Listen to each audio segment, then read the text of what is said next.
Welcome to another garden tour. This one is almost mid-July, and unfortunately the video was taken at the vertical position on my iPhone, which by the way is no longer active as a cell phone service, but I still use it for this sort of thing. But anyway, this is a rant and a garden tour in one with a split screen and Slo-Mo. So on the left hand side, as you can see, I have tomatoes coming in. Tomato plants aren't the greatest as far as, you know, the fullness of the plants themselves, but these I believe are determinate tomatoes. I have a couple indeterminate elsewhere. Indeterminate, for those who are not familiar with those terms, are ones that just keep growing and keep producing throughout the entire season, whereas determinants just give you, you know, a harvest and then that's the end of it. But I'm hoping for the best out of these, because there's one plant in the upper right hand corner, which is hard to really see the tomatoes on there, that is actually Roma tomatoes, and I was looking forward to those, but the plant just doesn't look too good. On the right hand side you could see the lettuce,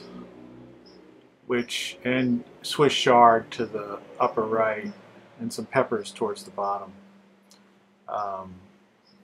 which are surprisingly still producing this late in the season.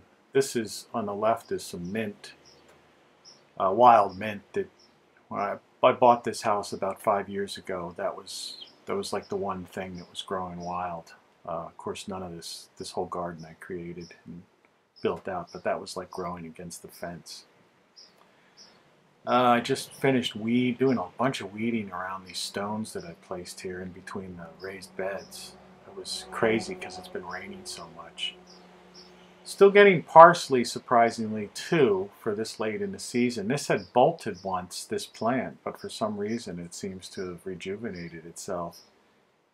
And in that, however, the cilantro, which is being obscured by the parsley, has already bolted, but I guess I'll still get some out of that for some salsa. And there's some small Swiss chard over on the left hand side here as well, and you can see oregano in the upper right, and some kale, which again is bolted and is bolting now, but because of a lot of rainy weather and some cooler nights, I'm still getting quite a harvest out of that.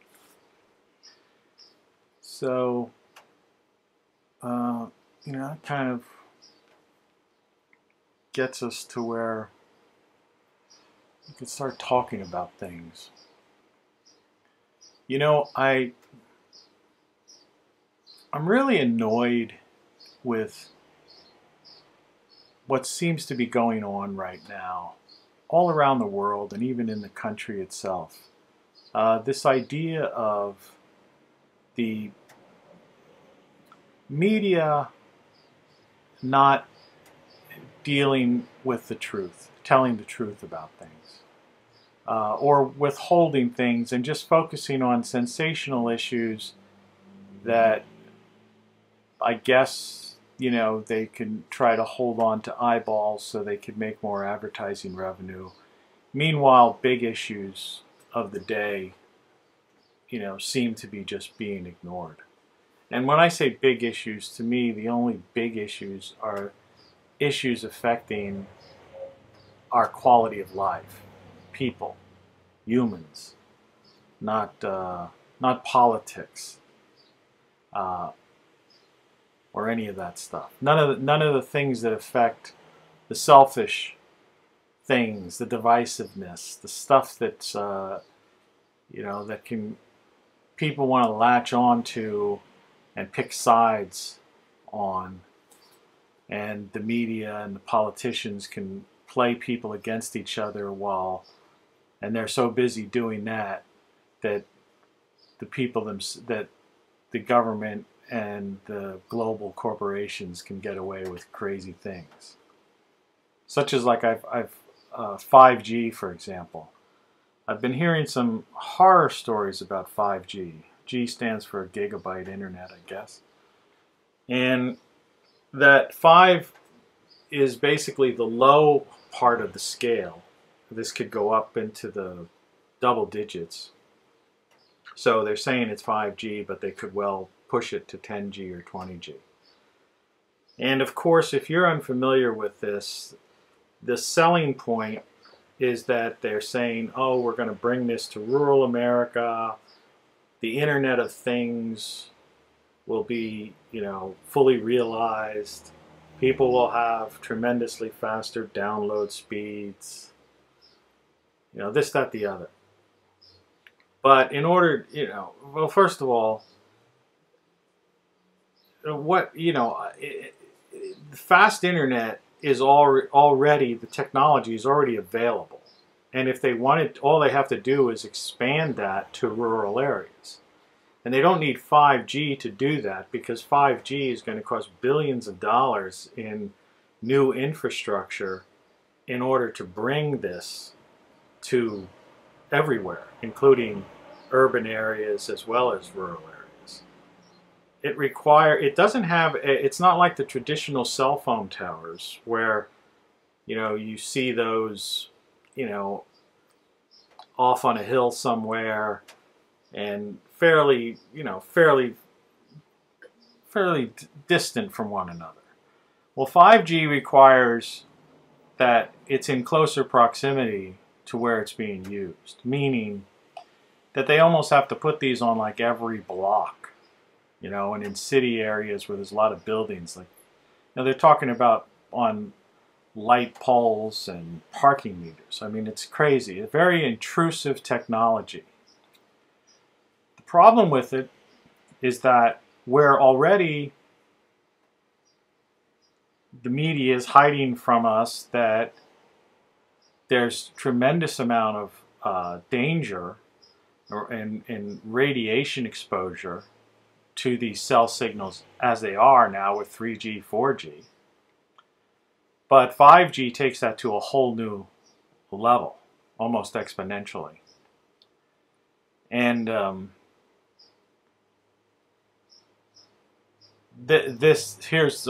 so think about that. So why are they doing this? This is the big question. Now I've heard some anecdotal stories, reports over in Europe, particularly the UK, where they've gone into these classic, neighborhoods where you see this road and you've got trees growing on either side. They kind of form a canopy. You've seen pictures like that, these romantic pictures, these unbelievable, homes in those kind of areas. And you can see on the right-hand side, my camera got too hot that day and it cut out. This was like, those are my sunflowers are starting to come in there, which I'm sure they're going to be getting crazy in the coming weeks. But anyway, back to this canopy, these trees. Well, apparently one problem with 5G, and one of the other reasons may or may not be why they have to put so many of these antennae in the areas where they want to reach, is because apparently trees and wet leaves, things of that nature, can block or dramatically weaken the signal. So people have come home from work or whatever and found these 100-year-old trees and these beautiful canopied roads just completely chopped down under eminent domain. And this is an ongoing thing. And they're trying to say, you can do nothing about it. And the way they've got it set up is it's the same way as they like kind of build roads with this heavy machinery. They have these the first wave of vehicles are the ones that saw down these trees. The second wave are these cranes that latch onto them, pick them, and put them in the third wave of these wood chipper type of vehicles. You know, and then followed by, you know, these large dump trucks which take the pieces that weren't wood chipped or stumps or whatever's left, and you know, and they just keep moving down, and so in an afternoon they can destroy this 100-year-old or hundreds of year old beautiful vista. Amazing, all for the sake of having your refrigerator online, which, by the way, it already is online. So it's a little bit of a tragic thing. On the left-hand side, that's like oregano, which is just bushed out completely. And in the center, in that kind of cylindrical cage, is a basil plant. And next to it is squash, zucchini, I believe. I've already harvested 2 smaller zucchinis, and I noticed today I have another one coming through, but they haven't been getting as crazy as they usually do. On the right, you can see my carrot patch. I don't have an awful lot of carrots this year. I planted a bunch of seeds, but I think the birds got to them. I still have to weed. In fact, it's funny that both of these scenes are up at the same time, because you can see the overgrowth of weeds in both the left and the right area. Those are the 2 areas I haven't gotten to yet. But yeah, this 5G thing is absolutely, so that's an example, and the media just doesn't really talk about it. You know, it's one of those things. I think it's far more important, you know, than some bizarre story that's is politically motivated for some, you know, one candidate or the other, or some election or something like that.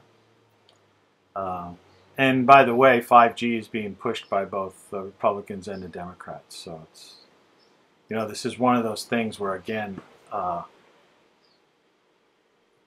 you know, the diversion of the media and the politicians has nothing to do with, this is not like this politics has nothing to do with it. This is a human issue.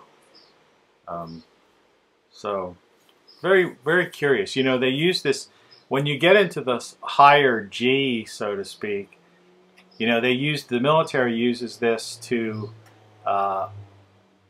in crowds, to disrupt crowds, because it affects the, at higher doses or higher frequencies or higher volumes, whatever you want to call it, intensities, it affects the human nervous system.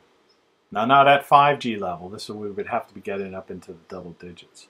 But the capability of this infrastructure that they're building has that capability built in. So it makes you wonder, like, what are they really trying to do? What is the purpose behind this insignificant boost in downloads that already exists, when they could be fixing? We have bridges that, you know, 1,000 bridges in the United States that are all life-threatening, that they could cave in at any given time. Horrible, horrible roads, problems with airports. Our rail system is, you know, is primitive compared to most parts of the world. So if someone was going to implement billions of dollars in infrastructure, why wouldn't they fix true infrastructure instead of worrying about a technology that's A, harmful to humans to begin with, and then 2, destroying, you know, means we're going to destroy neighborhoods, and, you know, not to mention the value of those homes when they got rid of those tree-lined, you know, roads and canopies, you know, that they just sunk down to nothing. You know, half their value or a third their value was just lost in a day. But very fascinating. These are what we're looking at right now, I believe. are some tomato plants I planted. My computer, I don't know if you can hear it, the fan is like, it's going crazy because, which brings me to another issue. So Apple computer, I've had Apple computers forever. You know, I used to be what they called an Apple evangelist. You know, I basically bought, a new Apple product came out, I bought it. At one point I had just a stack of Apple computers laying around. Always liked the operating system. Wasn't too pleased when OS X first came in. I still have a computer that has OS 9.2 on it. I still occasionally use Claris Homepage, if there's anyone listening to this, which was an old program from Apple to build websites. I still think it's one of the best ones, but it's long since discontinued, defunct, and not supported. But I didn't want to upgrade my operating system because I had this fear that, you know, it was going to, it's what's called bloatware, that my computer would start acting slower and I might have problems with some existing programs and what have you. But, you know, I had no choice because I do work and out of the house. You know, I'm doing less and less of it and focusing more on just living life. And I use some Adobe products.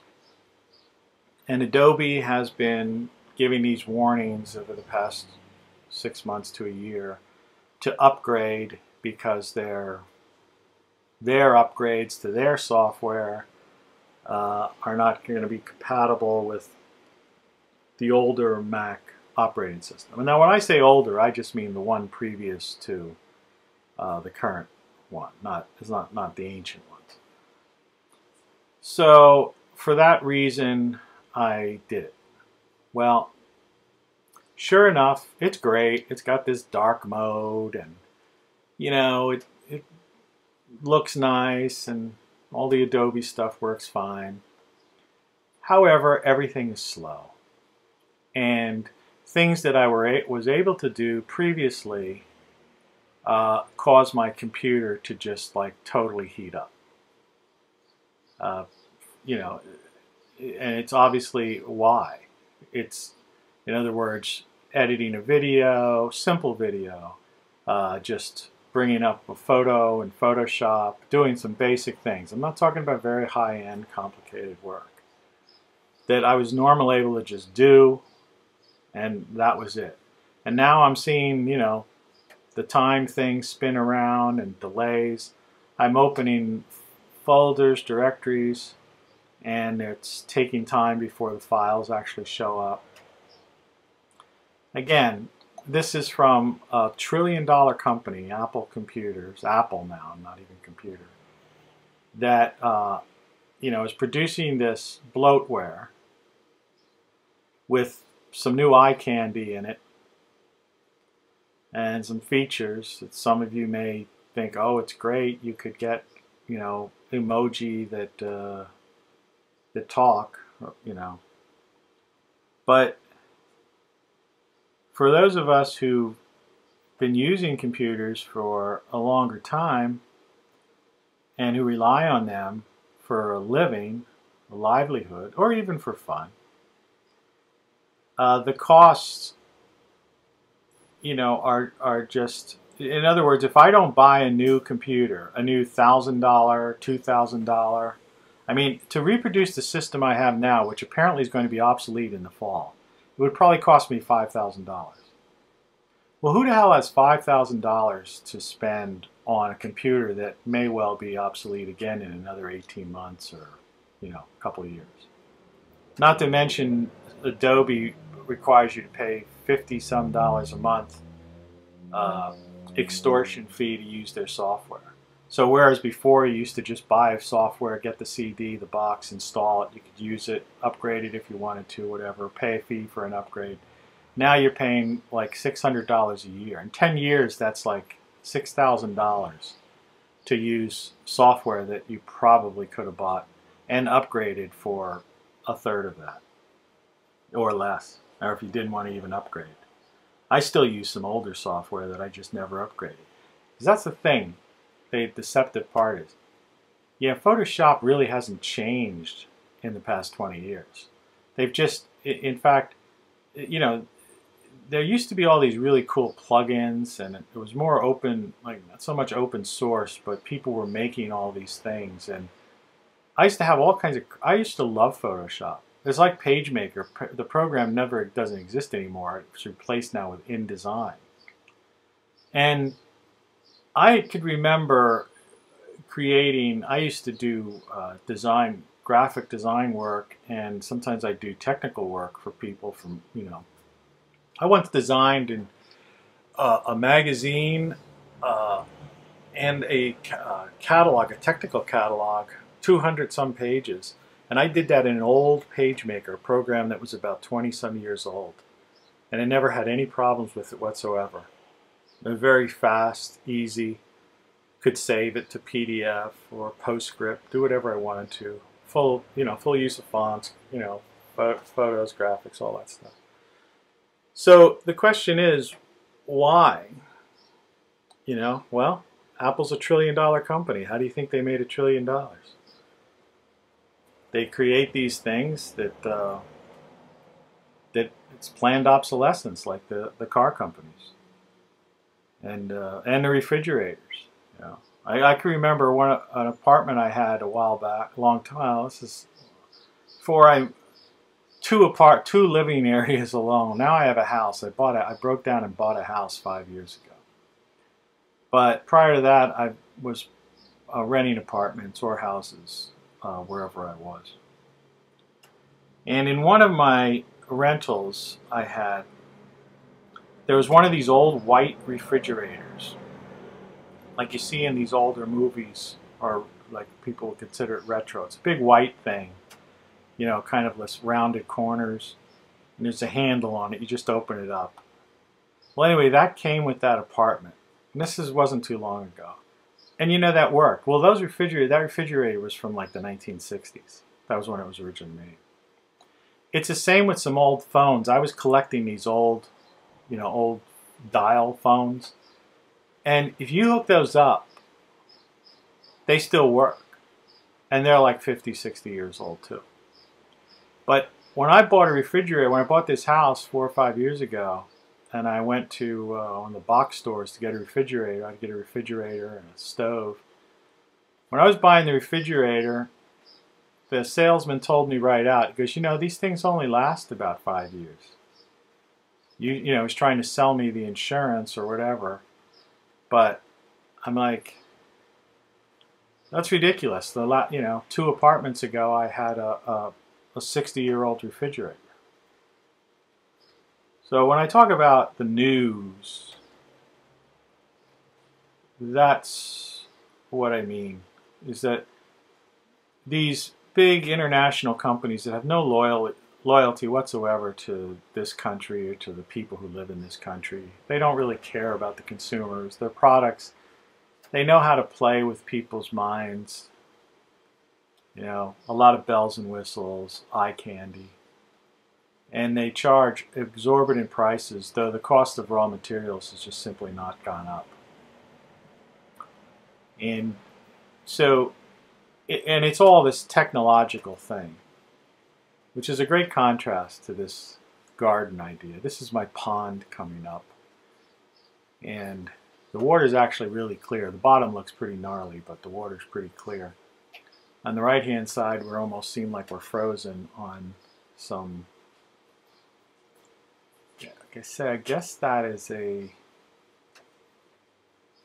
Oh, that's a flower. These are some wildflowers I grew from seed. They're kind of heirloom because every year... they have to get about 3 feet tall before the flower actually comes out. And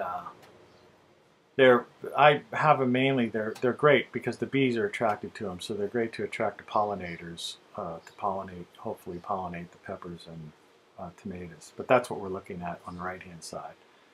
On the left is the pond. The right-hand side seems to be moving slower than the left-hand side for no known reason. But so, here's this. Here I am, back to nature, and I really enjoy time spent. This is my backyard, which is not really that big.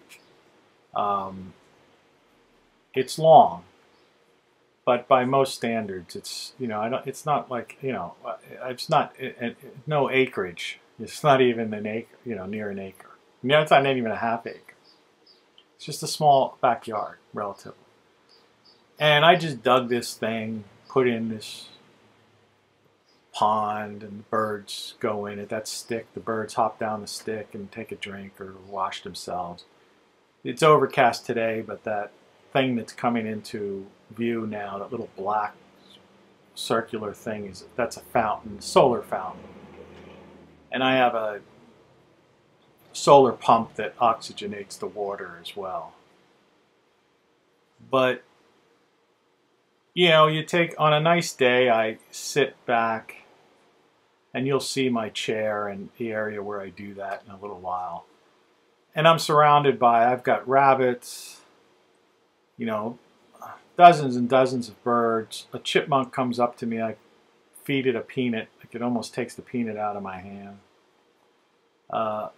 It's just a whole little nature preserve I've created. Just outside of technology, completely. And all this cost me to do was using my hands and planting some seeds. Literally, I didn't buy anything this year at all from a nursery. Everything I grew this year was grown from a seed that I either had from last year's plants that I grew, or some seeds that I had purchased. But I grew a lot of them in my in my porch of my house. I have a little indoor area where I can set up. I've got this heat mat and some grow lights, and I grow my seeds there early. I start early as February doing that. And then I've recently built an outdoor mini greenhouse. It's like the size of a toll booth or tiki hut or something. That's coming up on the right-hand side in a little while. But literally, these plants cost, pennies or several dollars, for whole groups of them. And I have so much lettuce and kale and chard, oregano and parsley and sage and basil that, I'm eating salads. I'm putting these in, I make wraps, and things like that.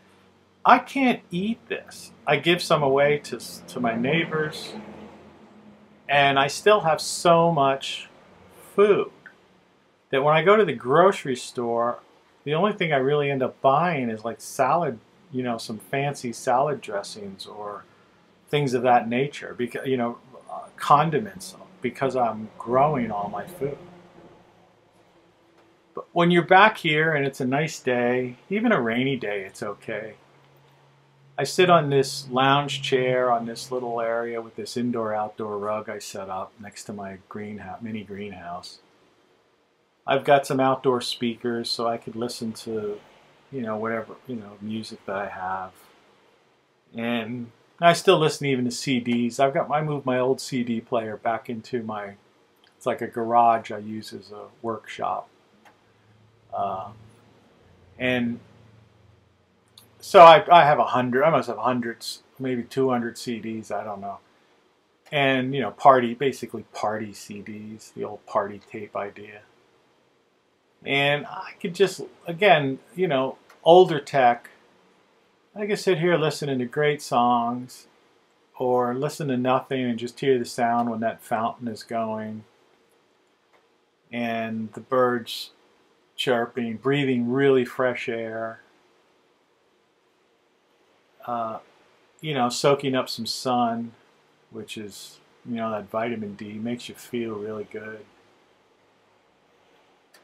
And, And meanwhile, you know, then the moment you go indoors and sit down, then you've got to deal with this technology companies that are trying to rip you off every chance they get. And it's not like they're just raising their prices. It's like they're quadrupling their prices and making the things you buy become obsolete in a relatively short period of time. And you don't, well, obviously the news media is not going to report on that, or politicians who have, the lobbyists aren't going to talk about that kind of thing because they're making millions on it.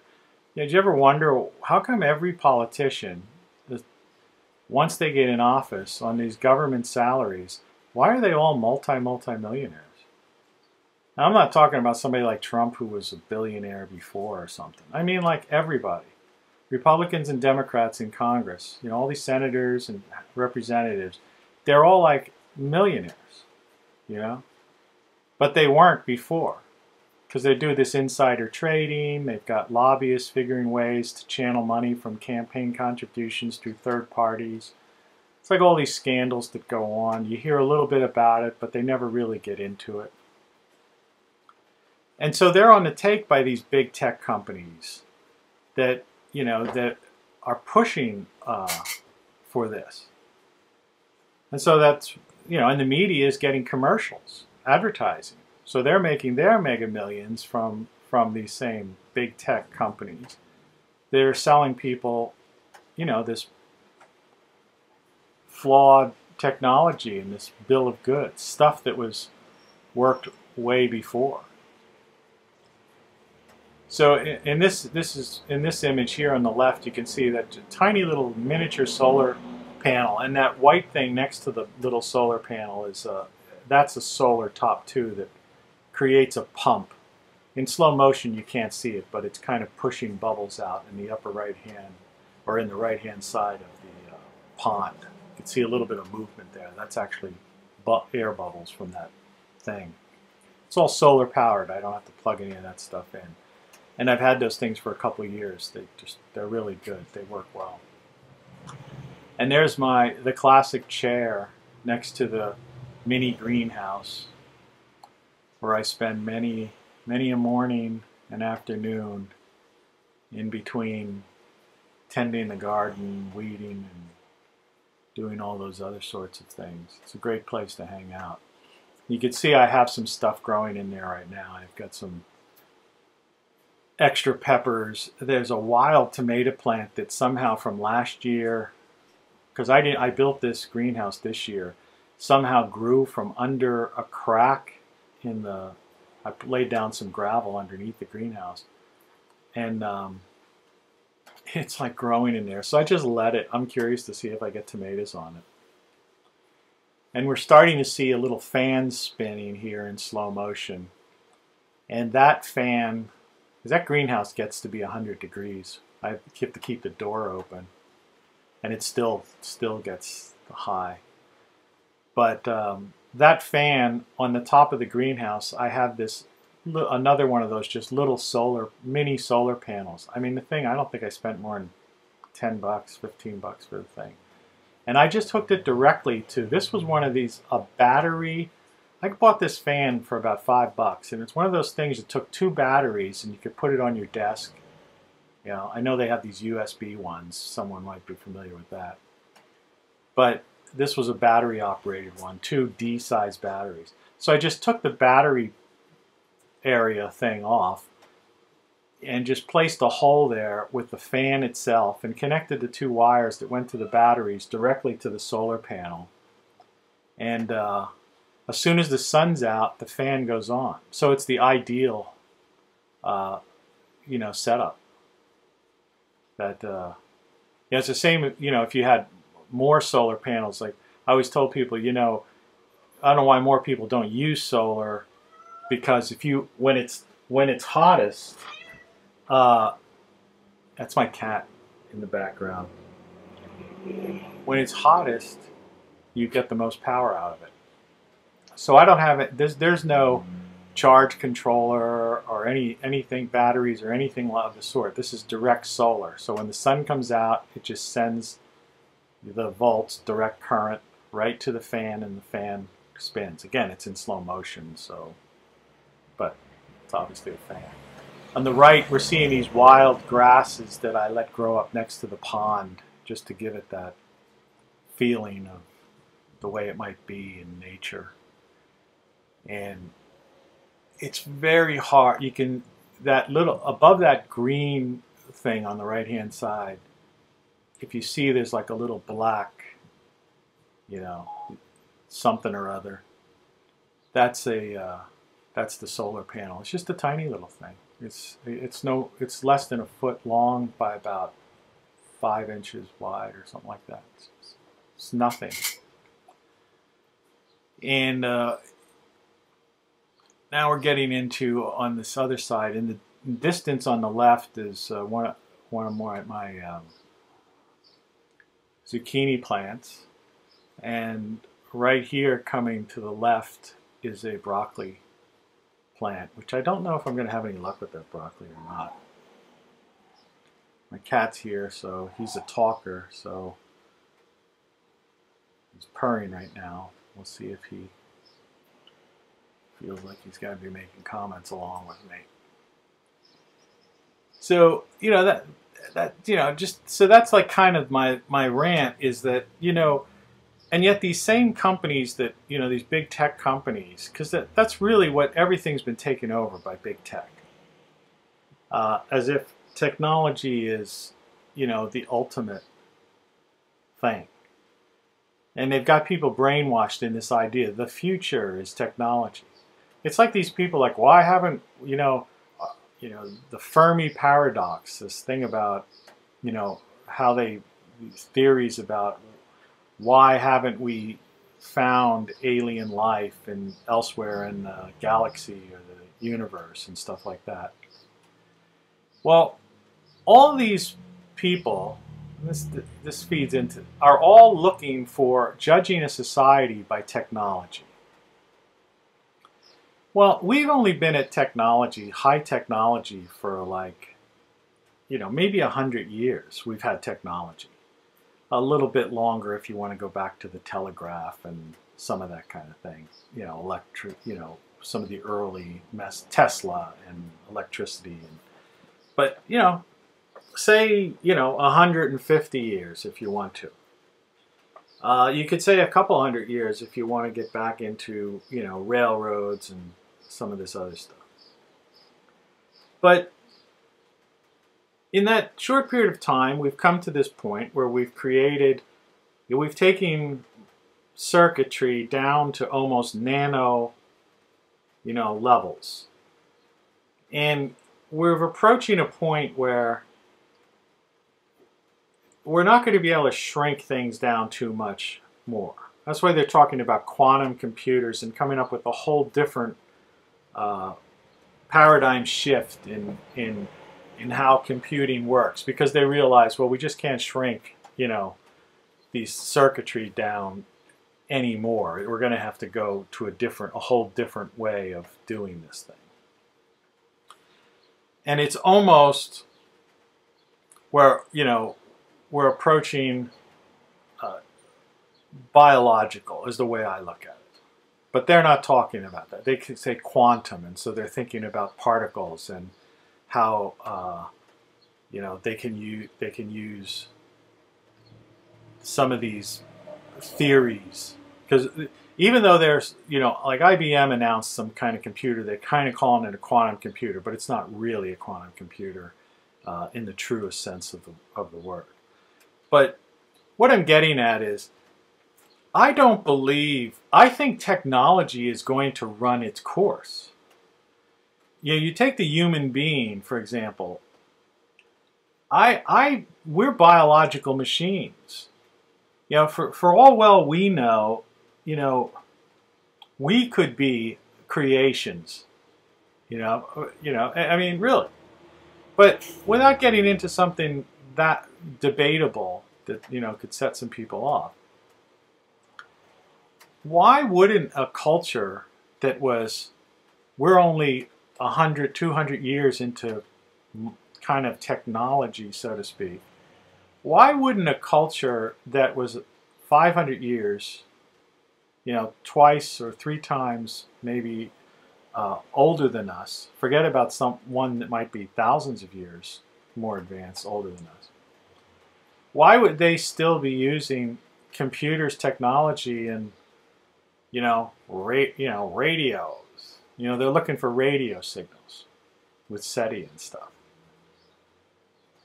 So do you ever think about that? So I look at technology and I say, this constant bloatware and capitalizing on technology just to sell people things is actually a hindrance to our own personal advancement. It's a hindrance to our advancement as human beings, just like social media has destroyed our ability to interact with one another truly socially.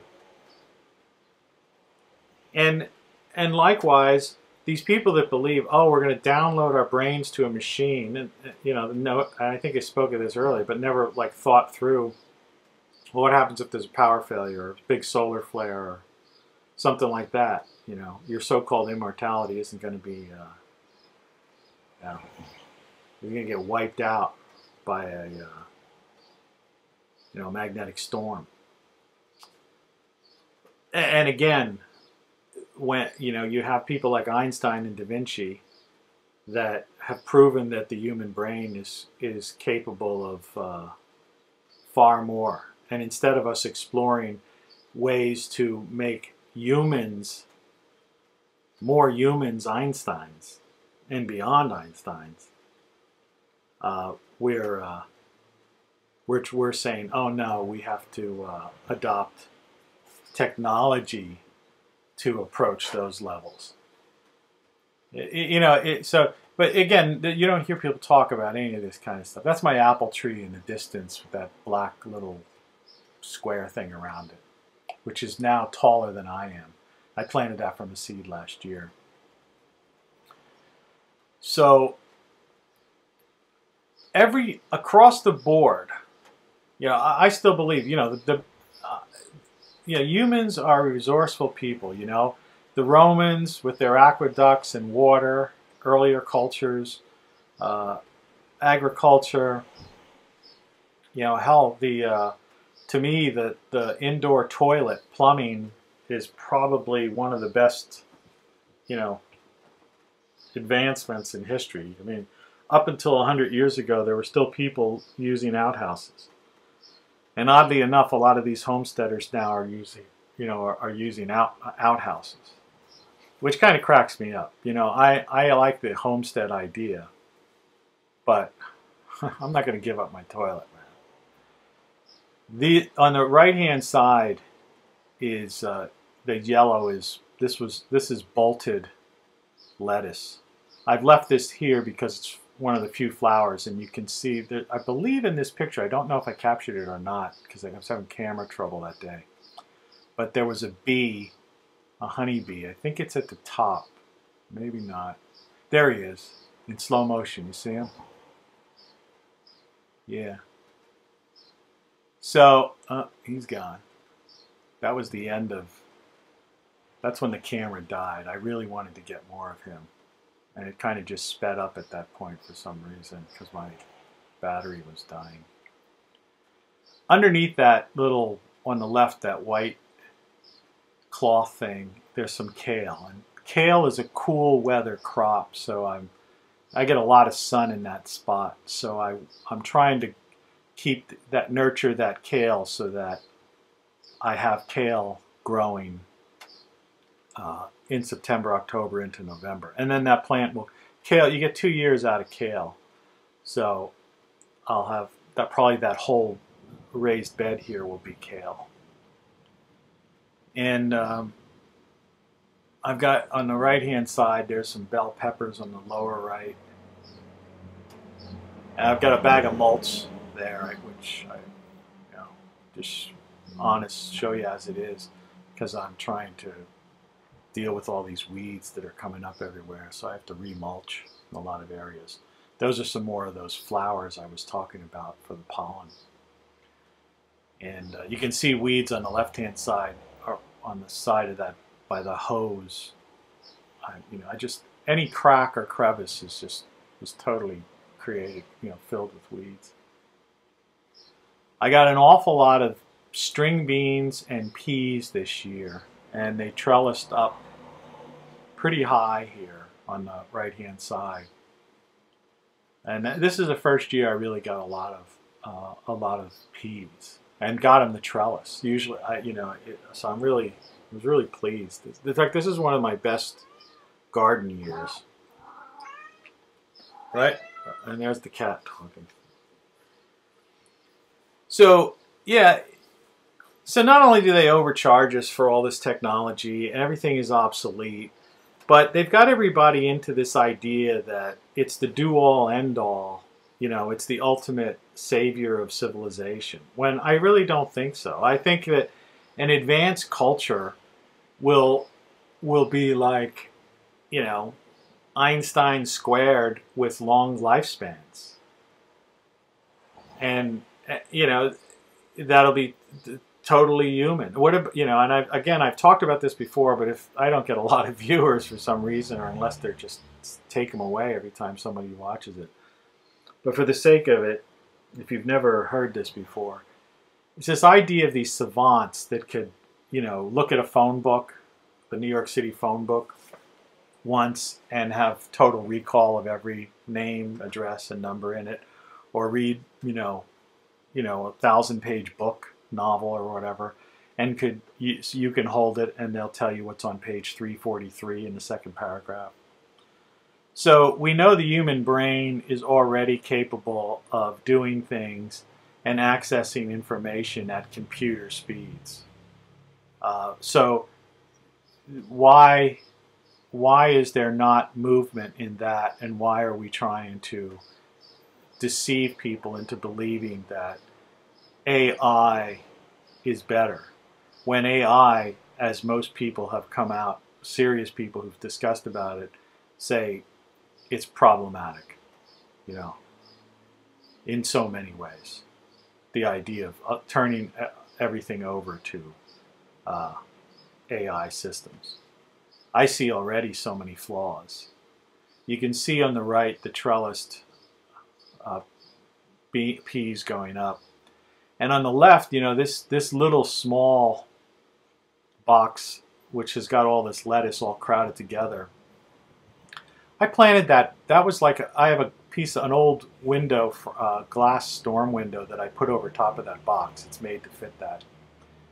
I planted that in like March, just seeds of lettuce. And what I did was I pulled lettuce out of it. And those big lettuce plants you saw, that's stinging nettle on the right-hand side, which is one of the greatest herbs. You make a tea out of that. Just don't get the stingers on you. But when you cook it, you don't have to worry about it. You make that tea, and it's like a wonder drug. Stinging nettle. I tried so hard to grow this, and it finally took. So I'm nurturing it there. But back to the lettuce. So even though all my major lettuce plants that are producing incredibly, I just left these things in here. And because I do get but I thought, it just stays, it just keeps growing, and I'm going to eventually just start aggressively taking this lettuce out, because I'm going to probably plant some fall crops in there. I'll put maybe another planting of things like radishes and stuff like that that'll grow in the fall. I have potatoes also growing elsewhere, and other crops that we're not necessarily seeing. Here's a close-up of actually both scenes now, the left and the right. On the right is a closer view of that lettuce from that box. So anyway, that's just kind of it. I just thought I'd spend some time showing you my garden, telling you about some things that are on my mind. Just, minor annoyances. I don't really get really crazy about this stuff, but it's just, it's puzzling and annoying that I think when life is so beautiful, nature is so beautiful, you've got all of this, growth it's so easy to grow. It's so easy to be a part of nature. And instead, you know, where they're just, the media just pushes divisiveness, hatred, and selling you things that you don't really need. Because when it comes down to it, all you really have to do is eat to survive. I mean, eat and drink, of course. But I mean, all you have to do is really consume food and water. It's nice to have a roof over your head, of course. And, you know, to have some protection against some kind of predator. But I mean, basically, yeah. So all of these other things are great, and I appreciate all the technology. I'm obviously bringing you this through technology. But the way it's getting so pricey, people's obsession with it, it's just, I don't know. I just, it's becoming almost like an insanity. You know, there's a mass insanity going on. That's on the left is some kind of squash. It's not a zucchini though. It's like a summer squash or a butternut squash. I'm not sure what it is. That pole there, there's a bird or something I think on. You can see next to on the right of that pole. That's the bird feeder. If I don't think I believe I went up to show you that on this, I might. And there's my apple tree, and there's another apple tree just coming into view in the upper center. But that's about it, folks. So until next time, this is your July update. Read my books. Check out my songs, Tony C stuff at rockflux.com. Get a t-shirt. I have some really cool t-shirts. You know, they're not that expensive, and the texture. I bought one to see what they were like. So I didn't want to sell anything that wasn't cool. And the one that's on my rockflux.com, the rockflux down the bottom, it costs like 15 bucks. I think you might be able to get a discount on it. And it has like a, you know, kind of a neat little pattern on it. It's real comfortable. It's lightweight, good summer, nice summer shirt. But you can get any size, any color, men's, women's, whatever. Listen to my latest song, Virtual Cage. It kind of touches on what I'm talking about today. Check that out. And you can see some of my music videos. There's a link to those. Everything's at rockflux.com. Anyway, thanks for spending some time with me. And I'll give you an update soon. Take care. I guess this is a bonus. That's a little longer than I'm expecting. That's my other zucchini plant. And here's a close-up of the broccoli plant. Nothing's happening with that just yet.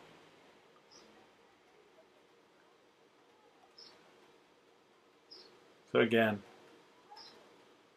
thanks.